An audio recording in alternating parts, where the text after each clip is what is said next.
थन में गांठ का इलाज, थन में रुकावट, दूध कम या नहीं आना। बहुत इस तरह की जो पशुपालक हैं या वेटरनरियन हैं इसके कमेंट्स करते हैं कि सर हमारी जो गाय भैंस हैं उनमें थन के अंदर गांठ हो चुकी है या थन से दूध सही नहीं आ रहा है, थन के अंदर रुकावट आ रही है, दूध रुक रुक के आ रहा है, या जिस तरह से दूध कम आ रहा है या नहीं आ रहा है। कई बार तो इस तरह की स्थिति हो जाती है कि थन से दूध भी नहीं आ रहा है, या कई बार इस तरह की स्थिति है कि पशु में दूध आ रहा है तो वह छर छर आ रहा है, यानी पूरा दूध पशु में नहीं आ रहा है। तो इन सभी समस्याओं का समाधान आज आपको इस वीडियो के अंदर कर दिया जाएगा, जो कि लगभग जो डेयरी फार्मर हैं या पशुपालक हैं उनमें पशु में इस तरह की दिक्कतें देखने को मिलती हैं थन से संबंधित। यानी थन के अंदर जो गांठ बनी हुई, थन में दूध में रुकावट, कम या नहीं आने का इलाज आप जो मैं तरीका बताऊंगा उससे आप अपने पशु का कर सकते हैं। वीडियो जरूर लंबी होगी लेकिन स्किप करके मत देखना, पूरा देखना। इस चैनल पर अभी नए आए या पहली बार जुड़े हैं तो पहली बार चैनल को सब्सक्राइब कर लें, साथ में बेल आइकन और ऑल वाला बटन दबाएं। आपको पता है कि चैनल पर सही, सटीक और साइंटिफिक मेथड से आपको जानकारी दी जाती है ताकि आपके पशु में किसी भी तरह का कोई भी नुकसान आपके पशु में देखने को न मिले। जिस तरीके से मैं बता रहा हूँ उसी विधि से यदि आप अपने पशु को यदि कुछ खिलाते हैं बिना इंजेक्शन से आप अपने पशु में इस तरह की यदि दिक्कत हो जाती है तो आप इलाज कर सकते हैं, घर बैठे इलाज कर सकते हैं, या कुछ इस तरह से आप डॉक्टर हैं उनकी भी सलाह ले सकते हैं। वह भी मैं आपको बताऊंगा कि क्या क्या आपको करना है।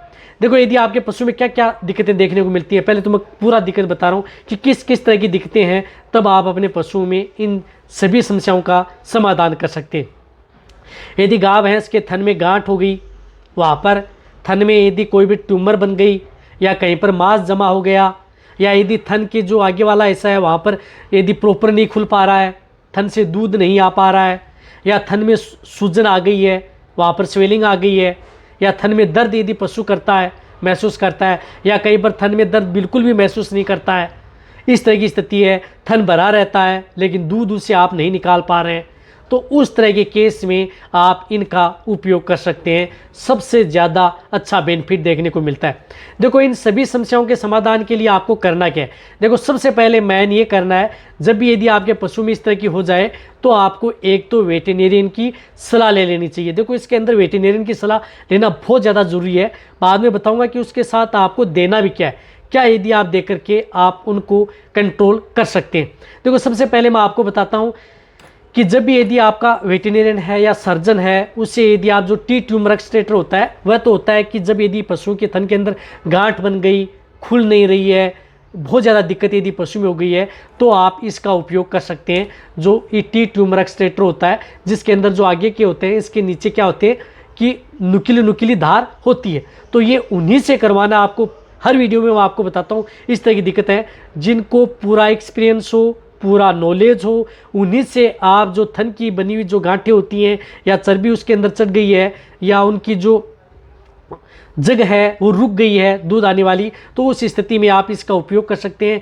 लेकिन ये थन में चढ़ाना आसान है, उसमें क्या होता है ये थन के अंदर आसानी से चढ़ाया जाता है, फिर एक दो बार ऊंचे नीचे करके उसको काटा जाता है, एक बार थोड़ी सी ब्लीडिंग की शिकायत आती है लेकिन पशु को आराम आ जाता है। लेकिन ये कभी भी नए वेटरनरियन है वह कभी प्रैक्टिस न करें इस तरह की। पहले आप सर्जन डॉक्टर से सलाह लें या उनके पास सीखें, थोड़ा अनुभव लें किस तरह से चढ़ाया जाता है। अन्यथा वहाँ पर क्या हो सकता है कि पशु को ट्यूमर की जगह वहाँ पर आपके पशु का थन हार्ड हो सकता है, फाइब्रोसिस में जा सकता है, यानी थन बिल्कुल भी जो दूध आ रहा था वह थन से बिल्कुल भी दूध आना बंद हो सकता है, यानी खराब हो सकते हैं। लेकिन इससे थन सदा के लिए ठीक भी हो सकते हैं। देखो इस तरह तो आप उन्हीं से करवाएं जिनको प्रॉपर नॉलेज होता है। ये एक बात बता रहा हूँ। फिर भी यदि आपको यदि डर लगता है, कई वेटरनरियन हैं उनको डर लगता है, इस तरह की दिक्कत नहीं है, आपके पास वेटरनरियन नहीं है, पशुपालक हैं उनके पास कोई भी इस तरह की वेटरनरियन नहीं है या उस तरह की सुविधा नहीं है, तो आपको उस तरह की स्टेनलेस जो एक ये नीडल आती है, जो ये आगे से इनके छेद आता है, ये क्या करना है कि ये थन के अंदर जो ये बड़ी वाली जो ये नीडल आती है ये पूरे थन के अंदर आपको चढ़वा देनी है। घुमा घुमा करके आप थन के अंदर पूरी चढ़ा दें और चढ़ा देते हैं तो उसके बाद में जो भी दूध होता है उससे दूध पूरा का पूरा थन से दूध बाहर आ जाता है। जैसे दूध का पावसना होता है थन से दूध आना प्रारंभ हो जाता है बिना किसी दिक्कत के। इससे क्या होता है कि आप पर डे के हिसाब से जब यदि आप दूध निकालते हैं, यानी जब आप दूध निकालते हैं सुबह शाम आप ये ला करके अपने पास रख लें और सुबह शाम आप थन के अंदर चढ़ा लें और दूध निकालें, तो इससे दूध आसानी से निकल जाता है। इसका कोई साइड इफेक्ट नहीं होता, न इससे कोई घाव होता है। दूध पूरा का पूरा थन से दूध आ सकता है ताकि थन के अंदर दूध जमा ना हो। ये सबसे बेस्ट तरीका है, या जो नए वेटरनरियन है वे भी इस तरह की विधि अपना सकते हैं। इससे क्या होता है कि दूध आसानी से बाहर आ सकता है। एक इसका छोटा रूप भी होता है। ये जिस तरह से यदि आपके पशु के जो आगे वाला हिस्सा है जो थन की उसमें दिक्कत है तब आप इसका उपयोग करना है, लेकिन पीछे यदि गांठ बनी हुई है तब आप इसको बड़ी जो ये नीडल आती है इसका उपयोग करना है। देखो ये हर वेटरनरी है उनके पास इस तरह के जो उपकरण है वह जरूर रहने चाहिए ताकि किसी भी तरह की फील्ड में इस तरह की दिक्कत हो जाए। देखो समाधान तो इससे होता है, लेकिन साथ साथ में आपको एक पाउडर मैं बता रहा हूँ, उस पाउडर का भी आप अपने पशु में उपयोग करना है। जिस तरह से पाउडर आता है SP15, जो SP15 प्लस पाउडर आता है या SP15 पाउडर आता है जिसके अंदर साल्ट है, पोटेशियम आयोडाइड हो, सेरिटोपेप्टाइड्स हो, इस तरह के साल्ट का इसके अंदर मेन रोल होता है पोटेशियम आयोडाइड का। तो आप ये पाउडर भी उपयोग कर सकते हैं जिसके अंदर 15 ग्राम का पाउच आता है।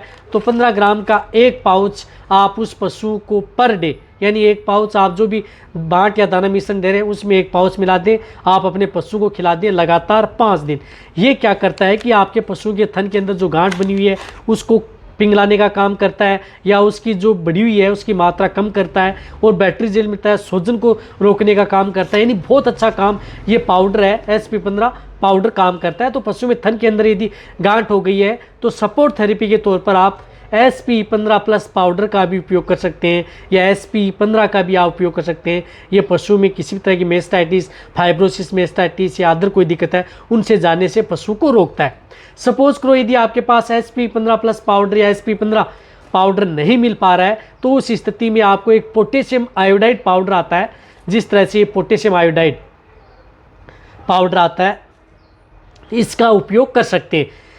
जिस तरह से 20 ग्राम का पाउडर आता है, हालांकि जो ये पोटेशियम आयोडाइड पाउडर ये महंगे जरूर आते हैं, पहले मैं बता रहा हूँ ये महंगे आते हैं, लेकिन इस तरह के केस में आपको यही रिजल्ट देते हैं। तो ये पोटेशियम आयोडाइड पाउडर आप 5 ग्राम पाउडर लेना है, एक गुड़ की डली के साथ मिला करके आप अपने पशु को पर डे लगातार 4 दिन, यानी 5 ग्राम पर डे लगातार 4 दिन पशु के थन के अंदर गांठ, ट्यूमर इस तरह की दिक्कतें हैं तो उस स्थिति में आप सपोर्ट थेरेपी के तौर पर इस पाउडर का भी उपयोग अपने पशु में करवाना चाहिए।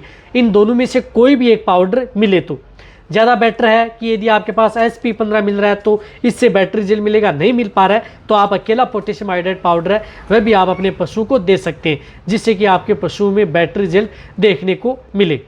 अब जो मैंने आपको बताया कि यदि आपके पास अच्छा वेटरनरियन है जिन्हें पूरा अनुभव है तो आप टी ट्यूमर एक्सट्रैक्टर का उपयोग करें, और साथ में आप जो टी नीडल आती हैं उनका उपयोग करके थन से दूध निकालें। यही समाधान है। थन के अंदर गांठ, थन में दूध में रुकावट, थन से दूध प्रॉपर नहीं आना, थन की दूध की धार सही नहीं बनना, सभी समस्याओं का समाधान इनसे हो जाएगा। तो ये वीडियो जितना हो सकता है पशुपालन वेटरनरी के साथ शेयर करें। इसी तरह की नॉलेज वीडियो आपको चैनल ऐसे मिलते रहेंगे। इसी तरह की वीडियो देखते रहे। थैंक्स, धन्यवाद।